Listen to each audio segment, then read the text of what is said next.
नमस्कार सर्वांना, तुमचं सर्वांचं स्वागत आहे माझ्या एका नवीन ब्लॉगमध्ये। तर उद्या आहे भोगी, त्यासाठी आम्ही आज गेलो होतो भाजी मार्केटला भाजी आणण्यासाठी।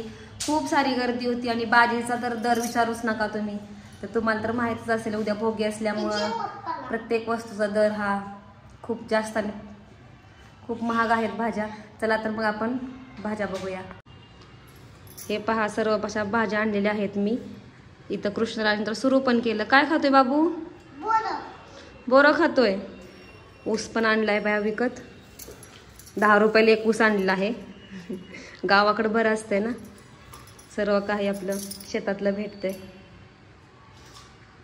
या भाज्या सगळ्या आपण निवडून घेऊया, म्हणजे उद्या भोगी करण्यासाठी आपल्याला, म्हणजे खिंदाट म्हणतात आमच्या इकडं, तुमच्याकडे काय म्हणतात ते कमेंटमध्ये सांगा।